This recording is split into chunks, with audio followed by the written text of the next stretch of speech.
Всех приветствую, кто прибыл на добрую землю, кусочек нашей большой России, Республику Ингушетия.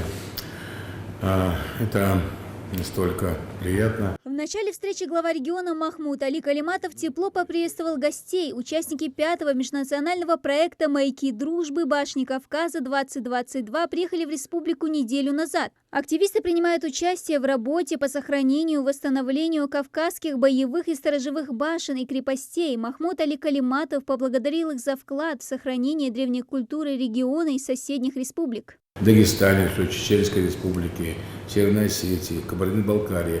Вообще здесь кладезь всего, что не увидишь нигде. Где-то, конечно, есть тоже, что не увидишь нигде. Но у нас сконцентрировано так. Здесь вся история, культура, потому что если брать от хромого Тимура, который вот на Сунже здесь с Тохтамышем бой вел, вот, потом хазарский каганат. То есть если посмотреть вот это все, здесь столько, знаете, мозаики. И народы, которые здесь живут, они сложили красоту. Вот из мозаики, как бывает, складываете.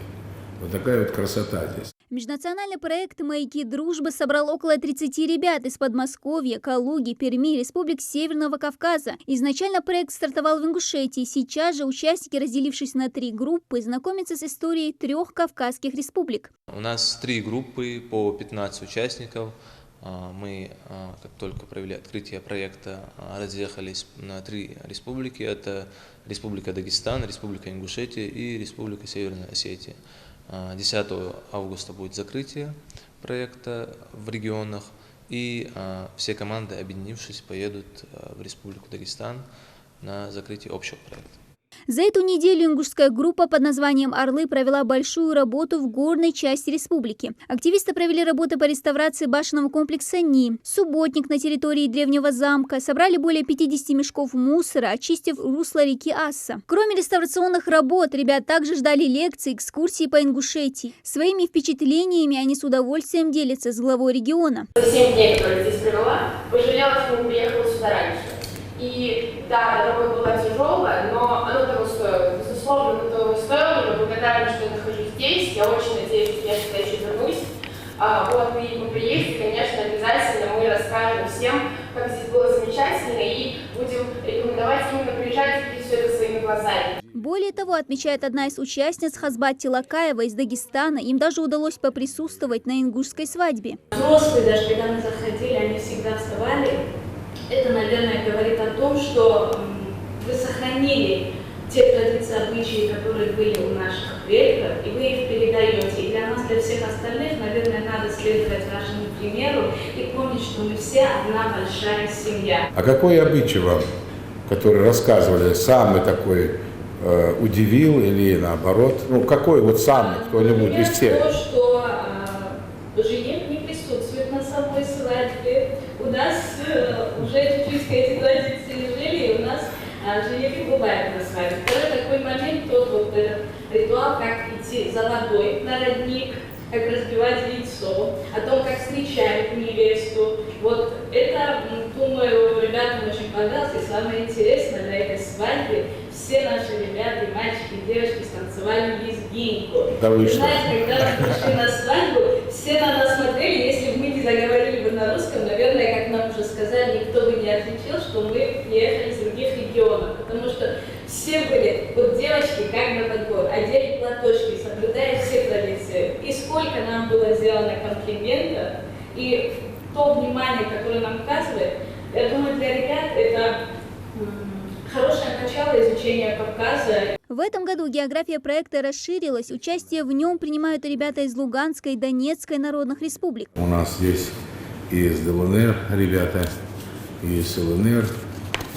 В этой части особое вам приветствие.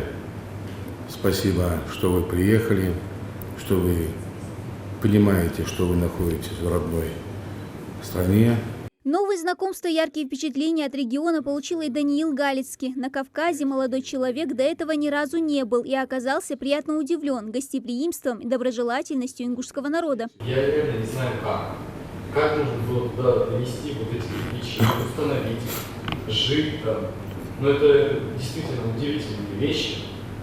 Я очень доволен этой поездкой. Я за эту поездку увидел настолько много, что я за 18 лет столько не видел. Сидя в своем городе, в Донецкой республике, Донецкой народной республике. Там просто такого нет. Там немного другие обычаи, это все. Да. И в общем, у меня есть один вопрос. Как вы оцениваете ситуацию на Донбассе? Я знаю одно.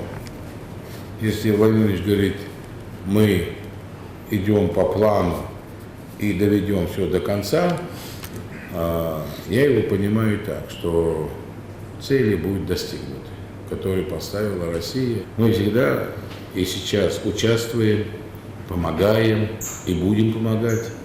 И я думаю, там наступит мир. Я вот просто желаю одного, чтобы людей, если крайность не доводите, то им не надо, им главное, чтобы не мешали. Кристина Кабаева, участвующая в форуме уже 5-й год подряд, также поблагодарила главу региона за встречу. Мне очень приятно возвращаться сюда каждый раз и понимать, что регион развивается. И каждый раз я вижу, что что-то происходит, что-то новое. На тех же бомбочках появляются какие-то ограждения, на водопадах появляются ограждения, еще где-то. То есть регион развивается, и это очень приятно осознавать. Сама я в настоящий момент работаю начальником управления молодежной политики и воспитательной работы в Государственном университете управления города Москва. И сам проект мы впервые зародился, когда прием, то есть представители университета в академической среде поняли, что студентам необходимо развиваться, необходимо осознавать, насколько широка территория России, насколько многонациональна она. И, соответственно, была предложена идея реализовать такой проект. И сейчас хочется предложить вам сделать некоторый проект уже между университетом и республикой. Девушка также отметила, что планирует реализовать свой проект, получивший грантовую поддержку на международном молодежном форуме «Торгим-2022». Связан он с развитием хоккейного спорта. После середины сентября сюда приезжаю я, мои хоккеисты, с которыми я провожу эти последние 8 лет в студенческом спорте.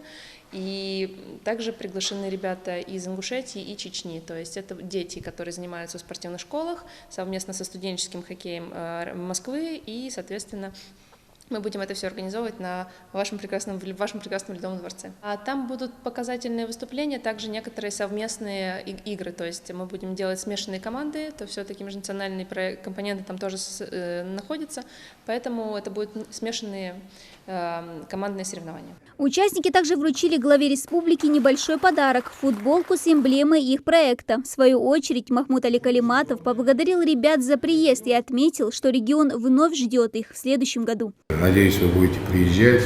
Да и знаете, это самое лучшее, мы же говорили, это наша страна, понимаете. И тут сказали как-то в гости, да не гости, дома мы, понимаешь. Мы в Ингушетии не в гостях. И я тогда в Москве не в гостях или в Калининграде, я дома. Понимаете, гости это когда к вам домой придут гости, а приехал субъект любой, мы приехали домой, к себе. Завершилась встреча на приятной ноте. Всем участникам вручили юбилейные медали к 30-летию республики. Ну а женскую половину особенно порадовали цветы. Дана Плеева, Ахмед Горбаков, Новости 24.